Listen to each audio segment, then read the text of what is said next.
There is no Waratahs to talk about this week because they didn't play. It is dropped kickoff time once again, and all we have left are semi-finals ahead of us and qualifying finals to talk about. It's Super Rugby time. You know who I am. You know why we're here.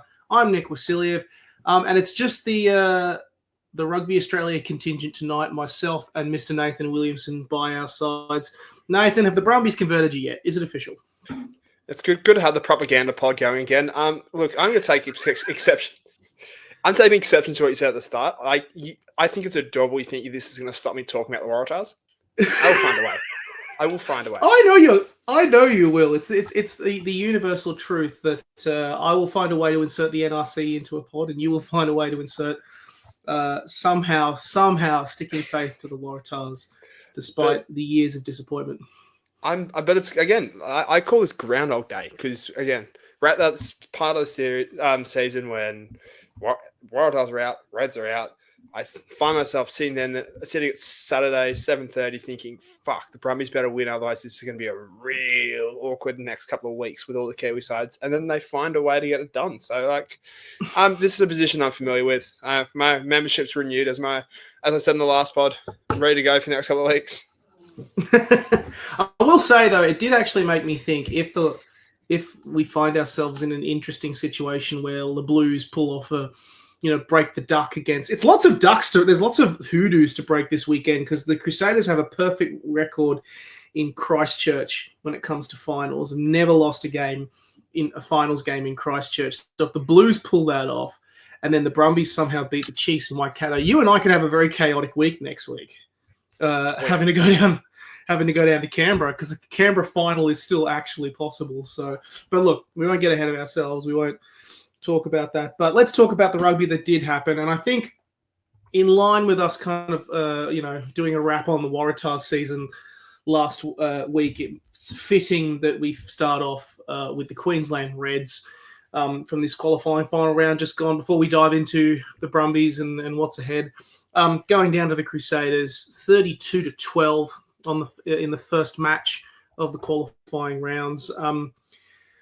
Nath, I was really pulling for the Reds to potentially pull this one out of the fire. I knew it was a bit of a difficult one. It's hard to beat a Crusader side in Christchurch, particularly one that has rediscovered its mojo. But I don't know. I had hope that they might have been able to pull something out. Maybe 2024 coloured. I was looking with 2024 coloured lens glasses, wasn't I, Nathan? This is not the Crusaders you remember from last year. Look, it's just the Crusaders in finals are just a different beast. I think you sort of touched on the record, but 30-0 when it comes to finals games. I don't think they've lost the final since 2016 off the top of my head. The Reds, crazy stat. Look, the Reds are good for the first 10 minutes. I think when Fluke makes the break and they start just building a little bit, you think, okay, this is a good sign. But again, outside of that and the last 10 minutes of the game, they just didn't throw a punch. Anytime they looked like they could build some kind of momentum, mistakes came in. They looked like a team that never played on greasy, wet surfaces before, which is, again, if you're a Queensland fan, has been 3/4 of their game. And Crusaders set piece just dominated. They just kept the pressure on the entire time. And when you're not getting go forward, and Jalen then becomes a game of, all right, whose set piece is going to step up? And the Crusaders were just streaks ahead. So you just got to give them credit. Like, a world-class organization, basically back to full fitness for that game. I understand Smarty Williams went out like 30 minutes in, but look, this is why they are who they are. The standard is the standard when it comes to Crusaders, and they just outclassed the Red side, who, again, deja vu's been brought up once again. This is, I think, the 4th year in a row the Reds have had a promising start to a season, ends in a New Zealand quarterfinal where they just get blown off the park. Here's the question, though. If you are a New Zealand fan, I mean, I think it's universally true if you're a New Zealand fan that you don't want the Blues to win. But do you actually, who do you barrack for on the weekend? Is it the Crusaders once again? Because I'd imagine there'd be a lot of other fans being really frustrated with the fact that, the Crusaders are there bloody again. They have a stranglehold on this goddamn competition. But I don't want the Blues to win. or anything like that. Like, which way do you pivot if you're a Kiwi fan? Because, I mean, obviously, besides being a Blues or a Crusaders fan, because I feel like they're the two sides in the competition that probably Kiwi fans be like, nah, not them. They've already won it enough. Those two, get them out of here. And one of them's going to feature in a final. And they don't have the Warriors playing this week, so they're just kind of just stuck here watching this game. They can't avoid it. You go for the ref. Even the ref's James Dolman, so like, no, He's that was back. Dolman's any ref, back. any ref. I'm joking. That was a joke. Look, I think you've probably got to go for the Crusaders here. Like, they had their year of pain. I think the Blues have been excellent in terms of, like, when you have big games like this, you need a clear. I think it basically boils down to like fighting or pro wrestling rules. You need a clear good side and bad. You need a side talking shit, and you need a side that can act like the team that's looking to get rid of the person talking shit. The Blues on social media have been excellent at that. Rieko Ioane has been an excellent foil for that. He's the character that you need in games like this, where you look at after every win, just talking mad shit. Because he knows at the end of this, he's gone off the sabbatical. People in 12 months are going to forget what happened. You need villains. You need teams like the Blues. So I think if you're a neutral, you're probably going for Crusaders, and that'd be a weird, really uncomfortable feeling. But like, I think the natural flow of how this week has gone is if you've got to be going for the Crusaders against the biggest, the team from the biggest town in New Zealand. That's right. Where do you think Les Kiss sits after this season? Because I feel like I don't want to kind of beleaguer the point, because it is the fact that this is finals footy. Winning in New Zealand is tough, but it was a second year. It was it was a tough season. A lot happened behind the scenes in terms of Les getting announced as the replacement Wallabies head coach. But with a team that's that stacked, like 19 Wallabies in that side, talent coming out of their ears. Of course, there was the injury situation. Like, what do you do when you look at this season? Just would you kind of view it as just a massive missed opportunity? Because on one hand, yes, you did get a lot of injuries, but on the other hand, I mean, that side still had, I think it was 8 or 9 Wallabies. I'm pretty sure there was a lot of Wallabies still in that side that went to Christchurch, and they got smacked. Look, yeah, but just that disruption throughout the year. And when you look at the 8 or 9 Wallabies that did play, you have guys like Josh Fluke, who missed a large chunk of the year. Hunter Paisami on the sidelines for a little bit as well. Tom Liner was out within 10, 15 minutes with a concussion. Like, there's 3 handy ones basically who are either coming in maybe a little underdone or just out injured straight away. I think it is. You can somewhat use it as an excuse to be a Reds fan. Like, let's not get this wrong. If Matt Fessler's back there at hooker, Massimo Lewis at tight at prop, maybe there's a difference when it comes to that set piece game. If Sarkar Loto plays, you're probably getting a bit more go forward. But there's part of me that also says injuries, while yes, are unfortunate. There was a lot of Reds fans 12 months ago, and this is how I bring in the Waratahs. There's a lot of Reds fans 12 months ago that were saying Waratahs can't use that as an excuse to run last. If you use the same logic, yes, injuries are unfortunate, but I think the Reds do need to look at their season and how they managed it to figure out how the hell you end up in this kind of position where you have, I think, something close to 20 people on the sideline at one particular point in a year. Like, of course, yes, again, you can use the excuse to an extent, but also you have to wonder how much of that was sort of inflicted by just issues within management or just sort of attacking a week better, maybe heading forward. Yeah, I reckon you call a spade a spade. It's a real year. I mean, it's kind of very much. It feels very eerily similar. Sticking with this Waratahs thing, why not? Let's go with it. To Darren Coleman's second year, like a year full of that came in that started with so much promise, but for whatever reason, things just went very, very south, very, very quickly. I mean, that's not true, actually. They had a couple of good wins. They had a couple of good results. They still finished in fifth, which I'm pretty sure is an improvement on the previous season. I might have to check that. It's like either equaling or an improvement on. And yeah, I think it was the same off the top of my head. Yeah, it is. It's the same. I just checked. So I think it's pretty I think overall it's pretty disappointing. There's going to have to be a lot of reviews and examination into that. Even more so now that there's a clock now on Les Kiss. There's no re-signing him. There's no re-adding him. He's going to be off to play to be the Wallabies coach. So you need to really make sure that they make use of that off-field time. They make use of that period to review and examine.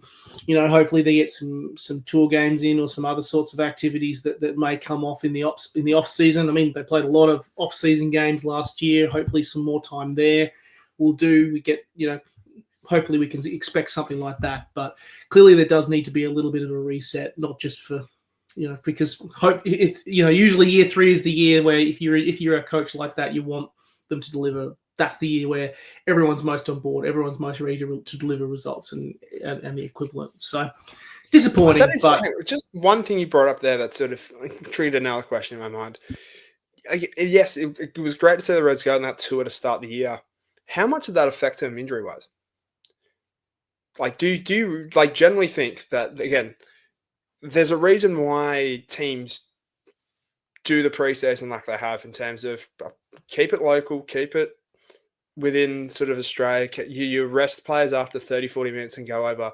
How much do you think playing pretty heavy hit-outs in tough conditions, then having to travel back and play, how much – when I mentioned self-inflicted stuff before, I wonder – that'd be my main point of I would love to look at the data and see how much did that part of the tour, because again the Japanese stuff and playing the games in July last year I think was a great idea.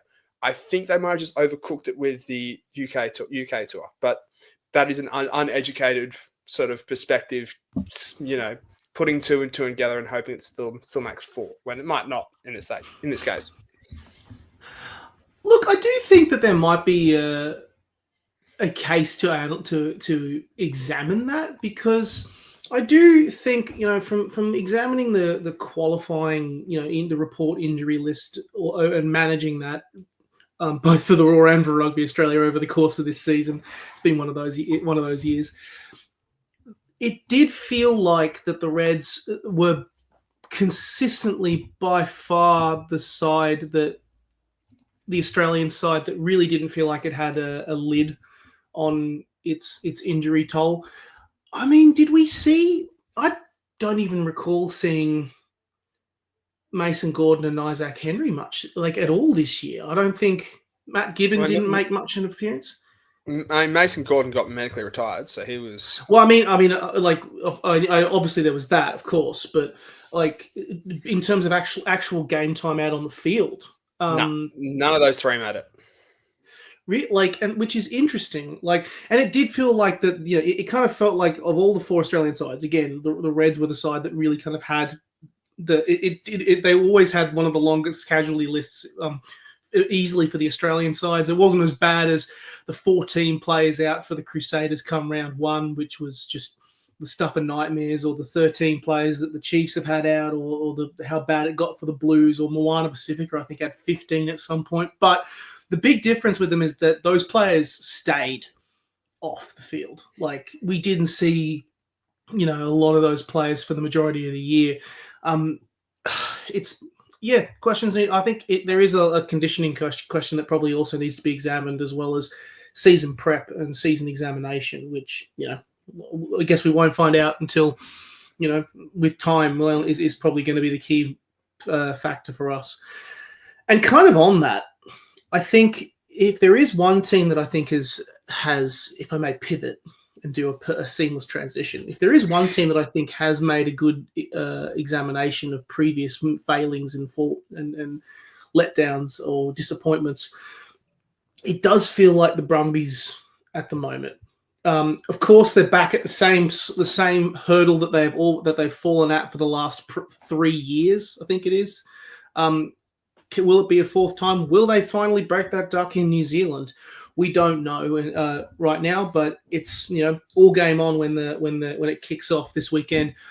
But I will say that win over the Hurricanes was a side that really took the lessons from that loss to the Crusaders to heart. It was quite a clinical, disciplined display, but also considering how strong that was, the most like the Canes were coming into that game on a 5-match winning streak. No other team was doing that. They were on fire. They'd beaten the Chiefs. They'd beaten they picked up several big scalps. Obviously, they'd beaten the Brumbies in Canberra for the first time in 8 years or something like that. And the Brumbies knocked them off, which I don't think is nothing. Like, I think the most impressive thing about this sort of win for me is it felt like almost like a New Zealand type win the Brumbies pulled off over the former New Zealand team of the past 6 weeks. Like, the set piece was excellent. Again, like the Brumbies DNA is still there with the rolling ball tries to Pollard, but the forwards got great impact. Alto just keeps scoring tries. I think that's 8 for the year. Like, he's in crazy form right now, and top 5, top 3 in the world right now as a tight head. Is that too hard to say? Is that too? No, I'd back that. I also was really impressed with Slipper. I thought Slipper had a great game against Lomax. I actually reckon he bettered Tyrell Lomax for the majority of the match, which I was like, I'm seeing that. I'm noticing that. And it's easy to think, like, because, Slips has obviously been around for a very, very long time, but it was one of those performances where you could tell all of that experience of working in set piece in the scrum. He really took Lomax to task, which I was very surprised about and very, very happy to see.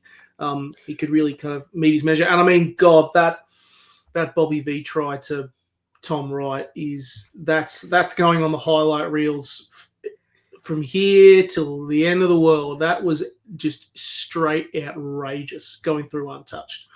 Serve it up. And this is, again, I have this same sort of ranking around Tom Wright as well in terms of where he is as a Test 15. Like, we've seen the majority of the year of him as a distributor, but that was just a lovely kind of recognition of the Hurricane shape, that this sort of can be a little too easy to fold over. And again, the weapon that you have with Valentini is you need to almost commit multiple people, and excellent work with the pre-game analysis to show that the Hurricanes maybe just committed a little bit more than most on that Anzac round weekend last time out. So the gap was there to Tom Wright to come back inside and just go straight through untouched. It was beautiful. And that is, if you're a Wallabies fan and you're seeing that type of play from your John Eales medalist and maybe your most important back in that line, it's exciting. It's really exciting. The thing that really interested me, kind of talking to the players in the lead up to finals, was that they were all like, well, we actually, after that loss to the Crusaders, we don't actually change a lot. And I was like, really? And they were I kind of asked them to explain a little bit further. They said, look, we know that the systems are working. It's more just, we clearly got into a situation where we were leaving it until the last minute to try and produce a result, which is what you don't want. But we know that the Hurricanes play in a very similar way to the Crusaders, and so we know that if we stick to what we do, then we're going to get the win. And lo and behold, they did. On Wright, I do think everyone's saying that Suolihi should be, fullback, but I'm not convinced. I've been thinking about this for a while. Wright is on fire at fullback, and I think if you got someone who is playing as good as he is at fullback, don't mess with it. Do not mess with it. As much as Suolihi is a great player, and I think there is a place for him in that starting side, probably in the centres. Just saying. I do actually think that Tom shouldn't be moved. I reckon as much as Suolihi's a great player, but Tom's on another level right now, and that match and that try really just kind of confirmed it. It was a real diamond performance. Talking rocks and diamonds, it was one of the best that he's done. Yeah, and we'll get into sort of Wallabies, do a big sort of Wallaby special next week. But I think given the way the cards have fallen, Tom Wright has to be fullback. Suli can 100% do a job in the centres with Ikatau. Like again, Tom Wright coming off a quiet year was second for tries just behind Cameron Regard at the deep end of that regular season. He's still one of the best attacking weapons we have in all facets of the game, so he just has to be there. And if we look towards this Chiefs game, getting him involved more and having him make the right decisions. I even hate myself for that pun, but I'm staying with it. I saw what you did there. That's the head journalist of Rugby Australia right there. This is why I get paid the medium bucks. Look, if Tom Wright can minimise the errors and deliver like a near identical performance to what he did last week, the Brumbies are going to have a real chance of being that first Australian side to win in New Zealand for a finals game. Let's talk about this game. Let's talk about this match this weekend, because I feel like it's everyone and his dog is going to be having a look at this match. And it's the Brumbies left for New Zealand yesterday. They literally just arrived in Hamilton today. They've kind of split and moved their training up a bit. Talking with Bernie, it was very much just like, there's a lot of lessons we took from a couple of those previous semi-finals, a big one being taking the emotion out of it, which I thought was particularly interesting because obviously, he's such a process-driven guy, and it's interesting that emotions really, he kind of mentioned that emotions is really what's undone the Brumbies the last couple of seasons. Like, they've really gotten so emotionally invested in the lead up to their into these matches, which is kind of fascinating to me, seeing, given it's always been process oriented. They've managed their travel very differently, have staggered it a lot more, so the side is not traveling so much, and they've also arrived early in Hamilton to try and get that extra time on the ground to do some training sessions, to organise some stuff like that. Funnily enough, looking back at the history, it was only 2022, which was the last time the Brumbies won in Hamilton over the Chiefs. 2022 was the last time they pulled it off. Though, unfortunately, that's the last time we beat the Chiefs in general. They've kind of been on a bit of they're on a 4-match winning streak since then. But, I was surprised that it's not been like, you'd immediately think, oh, it's something similar to what it would be like at Eden Park. But, Nathan, what do we think about this game? Where do you reckon it's win or lose?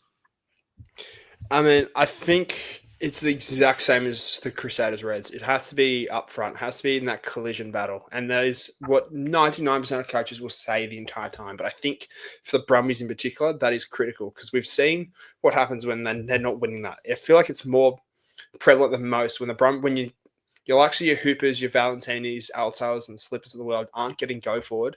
It just stifles a lot of different elements of their game. They need to get that go forward. The Chiefs have shown that they're willing to sort of go into a dogfight, but might be vulnerable. I don't say that with confidence, because I think they were still pretty good in defeat to the Blues. Like, I think they got a red hot Blues side. But yeah, it's the simple thing is win the collision battle, set piece, keep firing, and Tom Wright having an impact at the back. They're your 3 sort of key pillars. If you can get at least 2 of those 3, they're going to be in with a chance. Because like you look at that game from I think it was in March. I think it was round 3 last time these two teams played. 15 points looks like a lot, but it was 8 until the last minute when a ball out the back goes behind whoever the attacker was at the time, and the Chiefs pick it up and run away and score. Like, the Brumbies were chasing the game looking for a bonus point. That was a Brumbies side without Noah Alessio and Rob Valentini, 2 very influential players. And yes, the Chiefs were missing Wallace at TT. They're missing Sean Stevenson. I think McKenzie came up with an injury midway through the second half. So there's a lot of variables there. But what I'm trying to say is this: the Brumbies have grown from that period. And, since that game, have learnt to win in New Zealand with that win against the Blues.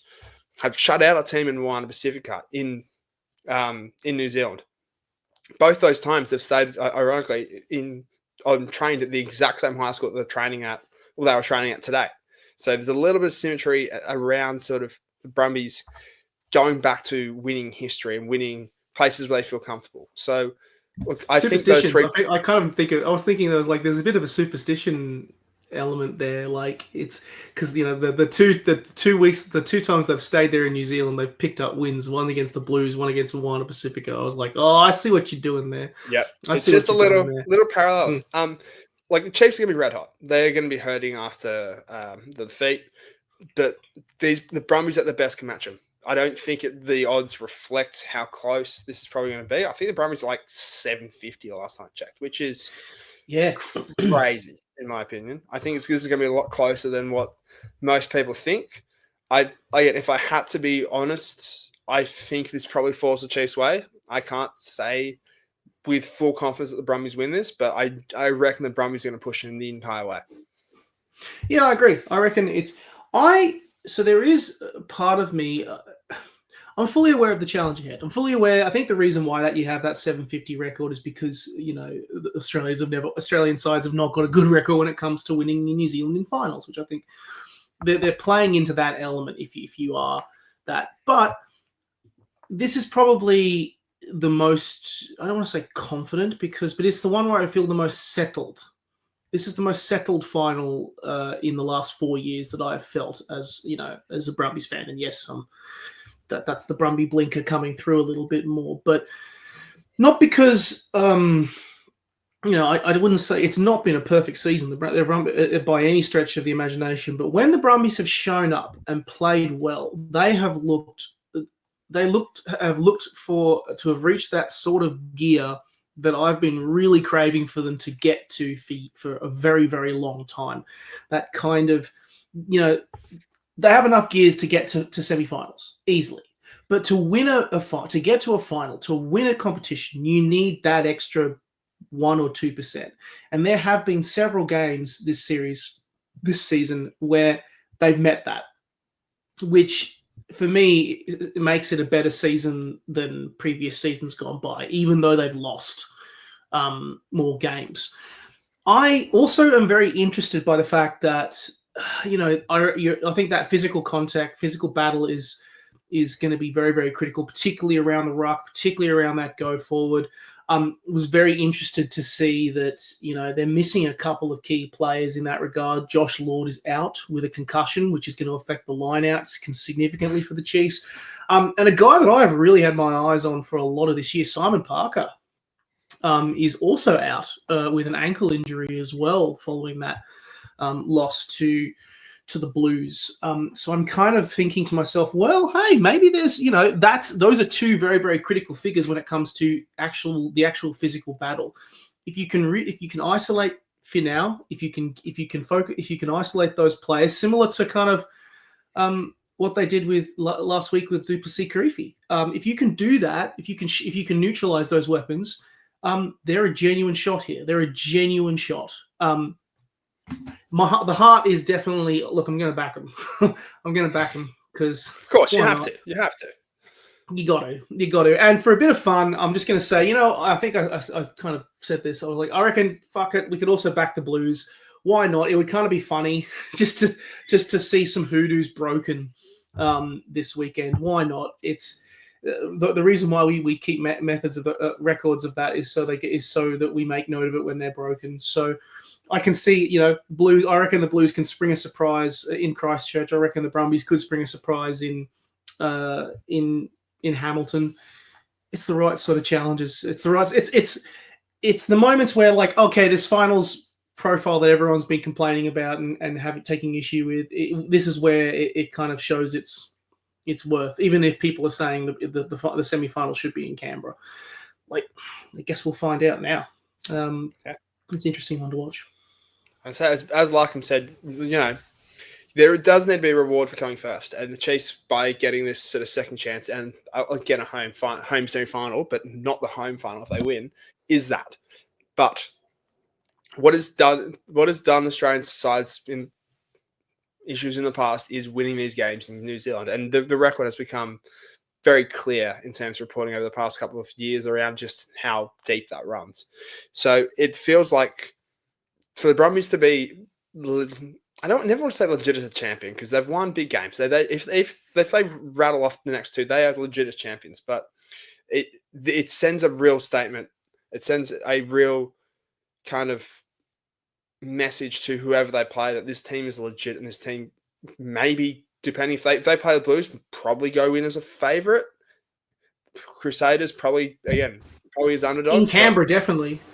Canberra, like, if you're going to win titles, this is going to be the most obvious statement ever. If you're going to win games, this is where it matters. This is where the 80 minutes counts, and this is where they've got to perform. And as you said, they have a test, what I like to call a test level about them, where they can rise to a level where, you throw them up against tier 2 nation and they're going to dominate. They need that level to beat the Chiefs, because the Chiefs will be at that level as well. Yeah, absolutely. Let's actually just ask this question before we go, because, I mean, people have been speaking about this whole final setup and situation. I mean, I can understand people's frustrations a little bit with the situation around the Chiefs getting a home semi a little bit. In my opinion, I still think that the 6-team system works. I think it works really, really well.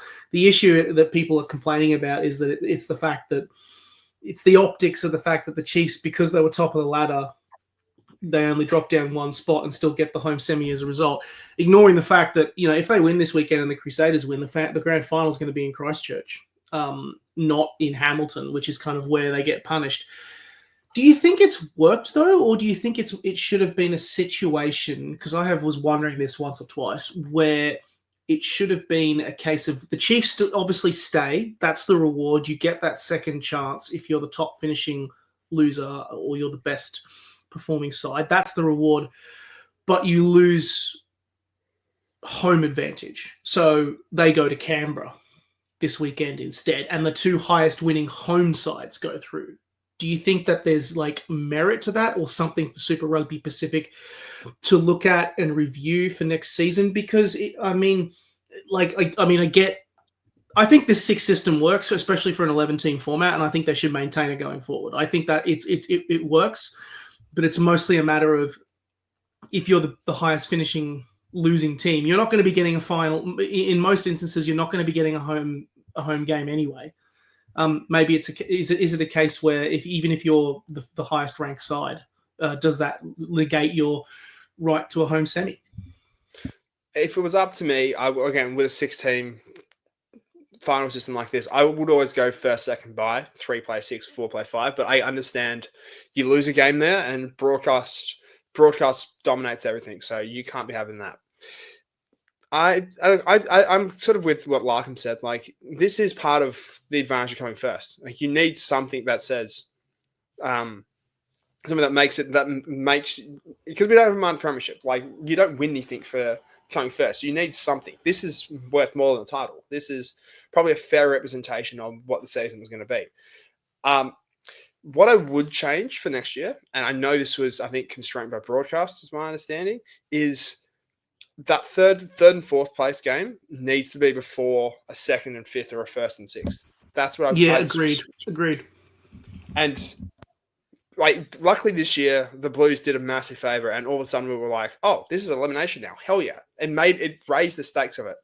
But goodness me, if that's a coin flip that goes the other way, we'd be sitting here being like, this final system's broken. We just had 2 teams play final games that didn't matter. I think that's the only. I think keep it how it is. If you're going to tweak something, tweak that. Definitely one worth to discuss. I reckon.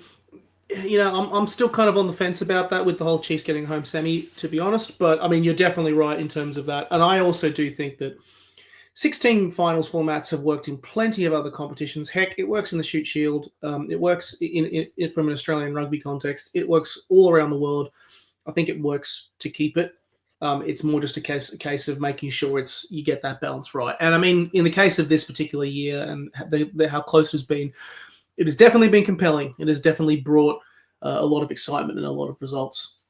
I reckon that nearly wraps us up. The only other real big news is kind of Wallaroos in camp. They've announced an Australia A fixture against Samoa later this month before they head over to Wellington to play the Black Ferns and start their kind of end of season or end of Rugby World Cup prep.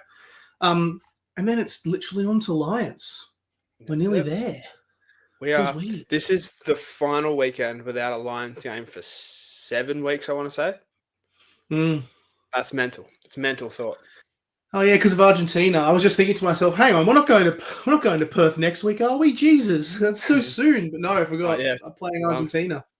It's gonna be a lot of fun. Just I already started, man, because it's just after I'm plugging the website. Why not? We've got some great content coming in terms of just not only good stuff from clubs and the Lions coming through, but just some random stories that we've found sort of in our research that I think are gonna really sort of make this Lions tour so special. So keep an eye out. Yeah. Also go to Green and Gold Rugby. Just also add that. Yeah. Oh, that's it. That's yeah. it. Oh yeah.